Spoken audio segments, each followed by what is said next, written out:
Hello and welcome to Crosstalk, where all things are considered. I'm Peter Lavelle.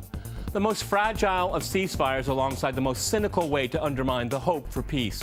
It would appear Washington has never really been on board for any Syrian peace process it cannot control, having failed miserably once the CIA is again arming so-called rebels. Is the U.S. looking for a fight with Russia?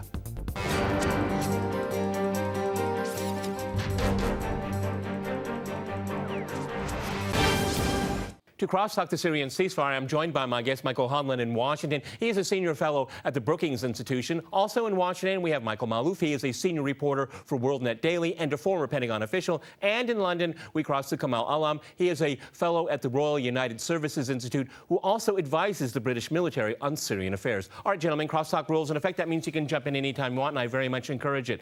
Michael, if I could go to you in Washington first here. A few months ago, we heard that there was a possibility of a Plan B coming out of Washington for Syria. Now that doesn't look like a rumor or even speculation. It looks like reality here. What is it? Did Washington never buy into a peace process in the first place, or are they just hedging? Go ahead. Well, I think that they're still hedging. They're still trying to jockey for position. This Plan B concept, as I understand it, is ultimately partition. And I think we have a de facto partition already underway in Syria. So there's not, and the United States is clearly trying to continue to work with various groups to gain territory and to gain influence, regain influence, I should say, and it's not going too well for them, and it's backfiring, and they've really lost control of the entire situation at this point. Okay, Mike, it seems like kind of a replay of what we saw earlier. I mean, the CIA training and arming rebel groups of all kinds of colorations there. Some of them could easily be defined as terrorists, and their arms just end up with ISIL and other groups. I mean, is there a learning curve problem here? Well, as you know, we haven't been successful, Peter, and I would agree with you on that core point. I am not, however, of the view that we should somehow stay out of the business of trying to strengthen certain groups. I think we get more leverage and a greater likelihood of strengthening the so-called moderates and making them more moderate if we get involved. And I actually don't have any big issues with much of what Russia's done. I think Russia was realistic enough to say we can actually help stabilize a part of the country. I have some differences with how Russia has used its air power, but the basic logic of being willing to get engaged and support one group is an understandable way of getting to a negotiating process. And I think the United States should do the same thing, but do it with a little more competence. I think we have actually flailed around and been very unsure of ourselves. So I'm in favor of actually trying to strengthen some of these groups, but with a little bit more resolve and a little bit more staying power than we've showed so far. Okay, Kamal, let's talk about some of those groups. You know, I always find it really quite curious in Western media, from the White House to the Pentagon to CNN and everybody else. They talk about these anti-government groups or rebel groups. I mean, you know, we've talked about this ad nauseum on this program here. There's nothing very much moderate about the Syrian civil war, except for maybe the Arab Syrian army here. I mean, why is the CIA going to repeat the same mistakes again? Go ahead. I think that's a very good question. The main problem is that there's been a complete failure in the West to acknowledge the Syrian Arab army. You know, to win any war, any counterinsurgency, you need a credible ground force, and the only credible ground force is the Syrian Arab army, and the Russians realize that. And of course, the Russians have been in alliance with the Syrian army for more than 4 decades. But as the war began, and all the groups that are fighting on the ground, none of them have any kind of cohesion. They definitely don't have the support of the people on the ground, and that's why they're so splintered. And whilst the CIA and the West still trying to figure out which group is moderate, they keep making changes. But whilst the Russians are very sure which group they want to fight with, and that group is the Syrian Arab army, who actually, with credible support from the Russian Air Force, are taking back ground every day, whilst with huge amounts of Western firepower, which was more than what the Russians have used, they haven't been able to win any ground. Okay. You know, Michael, again, I have to ask the question, and it's not rhetorical, is that it seems to me after everything we've been through here, it's still about regime change. It never has really changed here. Washington just can't get away from that. You know, he must go. I mean, considering the facts on the ground here, I still have to ask the question why we cannot have a military solution to work towards a political one. And Washington wants to have it both ways. Go ahead. Well, we ultimately want a political solution that's going to be viable and it's going to keep the country cohesive as much as possible. The problem that is occurring here is that these groups, so-called moderates, are really not moderate. A lot of them are offshoots and actually coordinate with al-Nusra and with al-Qaeda, and they're still being funded and being equipped from outside. It's if it's not directly from the United States, it's indirectly through Saudi Arabia, through Qatar, and through Turkey. So this continues on in order to try to gain, as I said earlier, more influence and more bargaining power, if you will, once they go to the Geneva again, if they go. The problem is that many of the fighters who are coordinating with Nusra and with ISIS, who are fair game by both the United States and the Russians, are actually guided by Saudi Arabia. They're part of the opposition group that's supposed to be sitting in Geneva. They don't want peace. They don't want this thing to settle down. And it's my personal belief that the Saudis are instigating through them to keep this going and actually to bring down the ceasefire possibilities. Okay, Mike, if I can go to you here, I'd like to add what Michael just said, because there is talk of enhanced anti-aircraft material being sent to these quote-unquote moderates, which I haven't been convinced who these people are. That's escalating this, and this is against the United Nations Security Council 2254, excuse me, not to escalate here. I mean, this is another way, and I'm really worried about it, is that this is anti-aircraft material to shoot down Russian planes in the future. What do you think about that? And is that a good idea? I would not like to see Russian planes shot down, but I do think that the Syrian Air Force needs to be, over time, reduced in its ability to barrel bomb Syrian civilians. We're going to have some mechanism for reducing that. There are different ways you could get at it, but I'm just going to make that general point. Let me also refer back to two other things that have been said recently. Peter, you said that we've got a fixation on overthrowing Assad or on regime change. Yeah. I agree with your critique. I'm no fan of President Assad, but I think the natural compromise here is not to have the unrealistic goal of displacing him, because I don't think he's going to go, and I don't believe that Vladimir Putin is going to push him out. I think confederation, going back to a point Michael made earlier, is the most realistic outcome, where President Assad would then rule over the Alawite sector of the country. I think that's the vision we should be working towards. That's partition. That's partition. Mike, you said confederation, but that's partition, right? Call it what you will. Okay, I mean, so you want to have, I'm asking Mike right now. I mean, because that's creating a lot of weak statelets that can be manipulated by Saudi Arabia, the Turks, Israelis. So this conflict will go on forever, right? That's what you would get. Do you agree? Mm-hmm.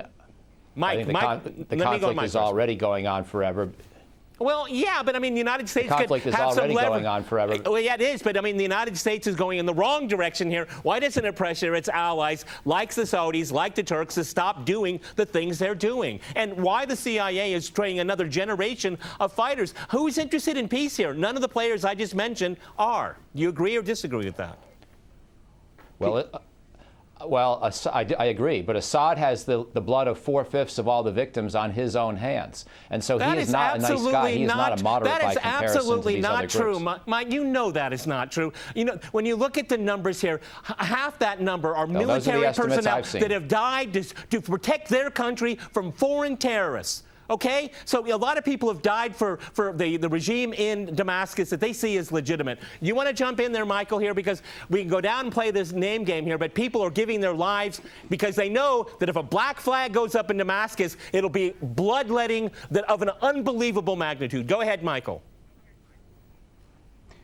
Well, yeah, I think that it's absolutely essential that Assad actually stay in at this point. He's the only one who really can keep and protect the minorities that are there, number one. But number two, I know he's not perfect, and certainly he's far from it. But at the same time, who would be a substitute for him? There is nobody. Clearly, what this is being orchestrated by, the United States has really become a foreign policy tool of the Saudis on this. This is clearly being Saudi-led. Despite what Obama might think about the Saudis, which is a little critical these days, the United States is still kowtowing to their whims, and they're actually showing more aggressiveness in their foreign policy. They want Assad out. They've talked about wanting to put 150,000 troops inside of Turkey in preparation to invade.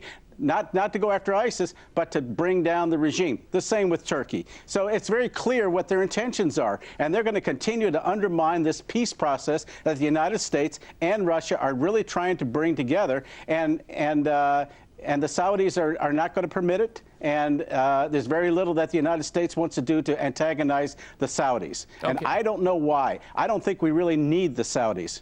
Okay, Kamal, in London, weigh in here before we go to the break here. Go ahead. Well, I think one of the key points Michael mentioned about Alawis, the most important thing the West fails to understand is a lot of Sunnis still support Bashar al-Assad. Of course they do. 3 of his intelligence chiefs are Sunni, 7 of the major generals in the army are Sunni, and he has a majority support of the Sunni. And to be realistic, Henry Kissinger and Zbigniew Brzezinski both said that Bashar al-Assad still has much more support than all the opposition groups put together. And these are senior ex-American officials who know Syria inside out. So I think unless people realize that the Sunnis, the military is made up mostly of Sunnis, 60% of the Syrian army is Sunni. As I said, 3 of the intelligence heads in the government are Sunni. This is not an Alawi government. It's a Sunni government, an Alawi government, and a Christian government. Head of the Syrian Special Forces is a Druze officer. So it's a multi-ethnic, multi-faith army. That's why they're winning on the ground. Whilst the other opposition groups, they're all just killing people left, right, and center. There are absolutely no Okay, gentlemen, on that note, I have to go to a short break, and after that short break, we'll continue our discussion on Syria. Stay with our team.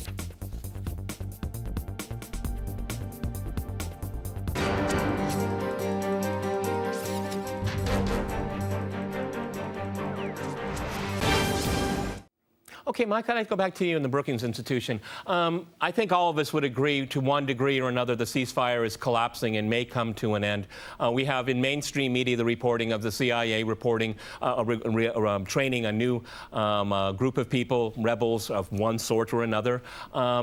And you have to, I think we all have to keep in mind that if the CIA and this new generation of fighters are going to try to tip the balance of forces on the ground again, Russia will return. It can return in a matter of hours. As a matter of fact, it's still there to a great degree.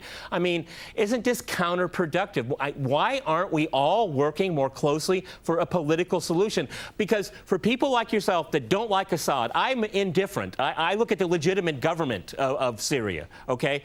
He's going to go one way or another. Why don't we try to save the Syrian people, all of them, before we worry about his fate? Go ahead, Mike. Well, I'm trying to be specific in the political vision that I think we can work towards. And I know that other people have different views, but the problem is some people say Assad must go.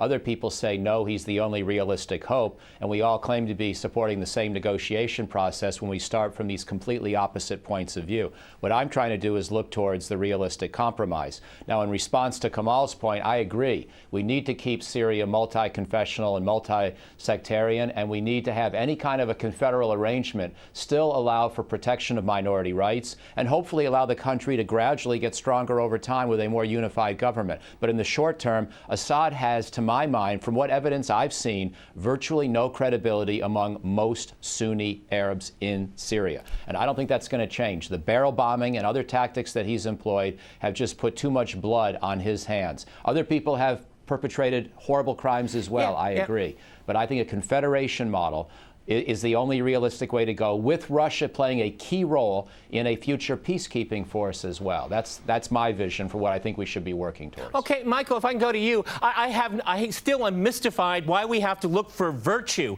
in people fighting a civil war. A civil war is the deadliest, saddest, most pathetic war one will ever fight. And so I don't understand why you're going to look for someone that's more virtuous to run the country. I think realpolitik should drive how we see this. And I agree with what Kamal had to say here. This is the only game we've got in town. We've got to work with it, okay? Because most of the people fighting the government in Damascus are outsiders, foreigners, outside money, outside arms. This is an internationalized war here. And there are powers like the United States and its allies that can turn off the spigot, but they won't do it. Go ahead.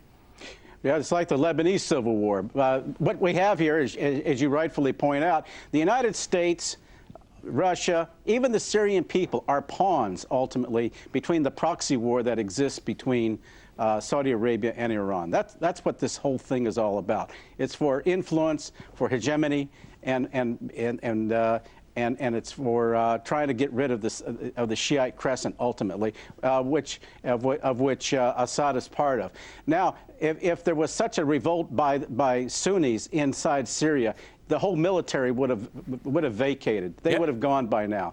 But I think that the predominant number of Syrians really want to have cohesion once again. They've lived under it for years, and the only problem is that you have these outsiders, namely Saudi Arabia, that are continuing this agitation. As long as they're paying for it, they're undermining, they're giving weapons to people who are unemployed or in very hostile areas. This conflict is going to continue. This is the problem that we're going to face, and the United States and Russia both need to put pressure where it belongs, and that's right on Riyadh.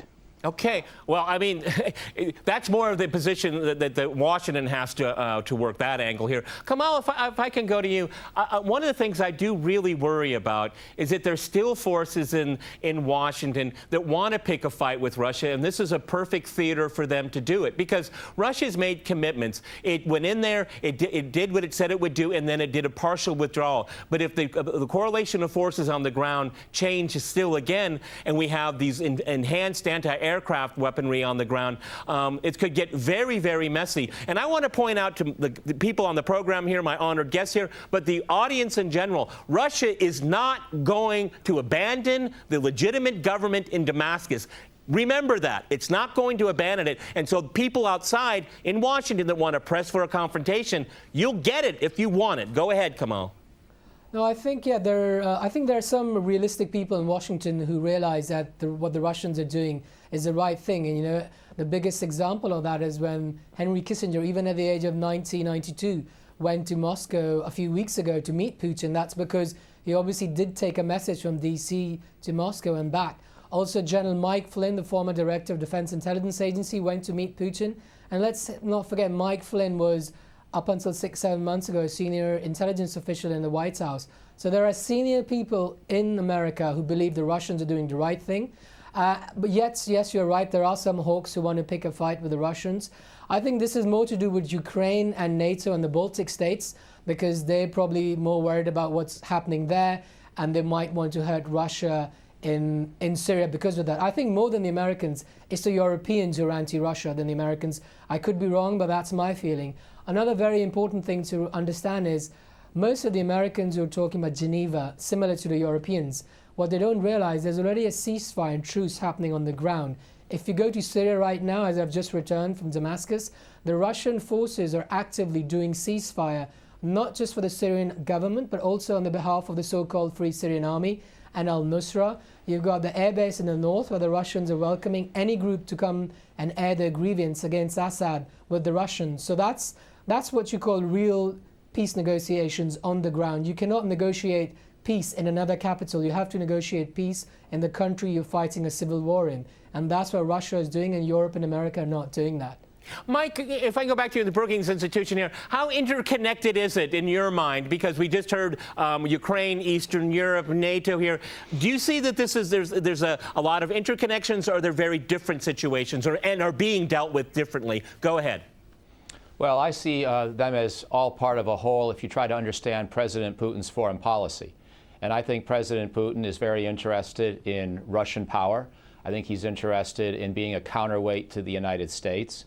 I think he's interested in standing up for traditional allies and for asserting Russian prerogatives in areas that he sees as particularly important and sensitive to Russia's security.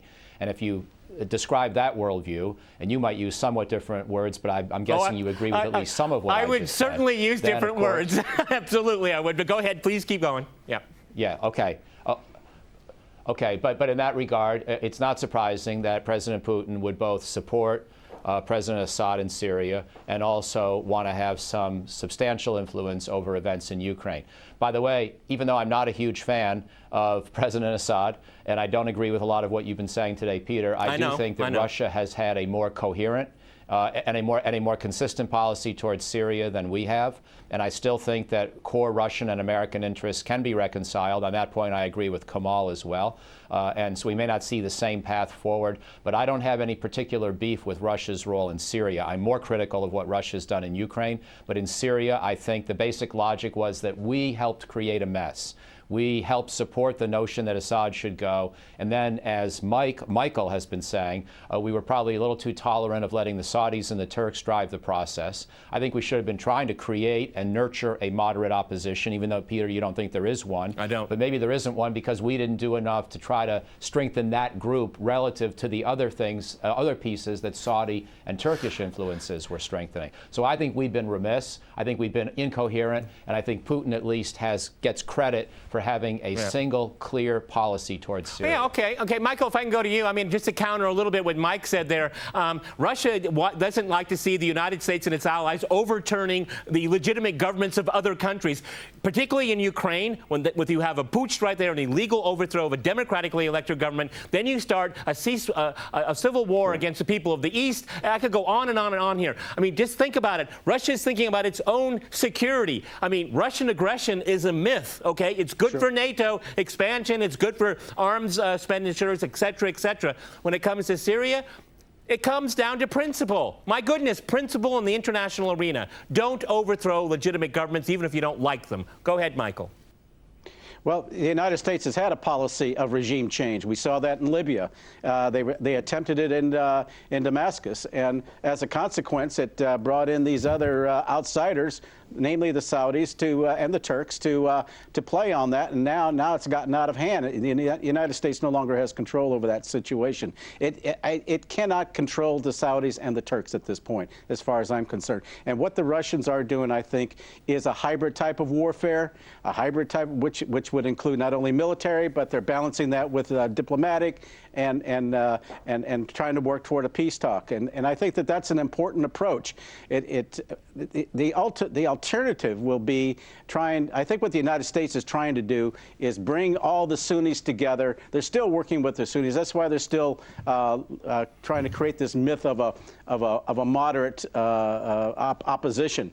And with the hope of trying to bring that influence and ultimately replace Assad with a Sunni type of influence in government to placate the Saudis How many times? And their allies. I think that this is all going to be.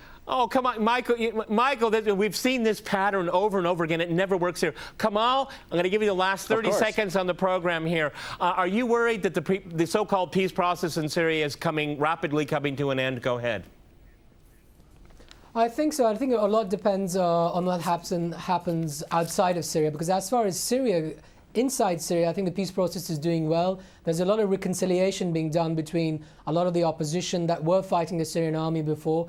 With the help of the Russians, the Syrian government is reaching out to them and making huge concessions. However, the regional actors and the outside players are the ones that could lead this war into a full-blown regional and indeed global war.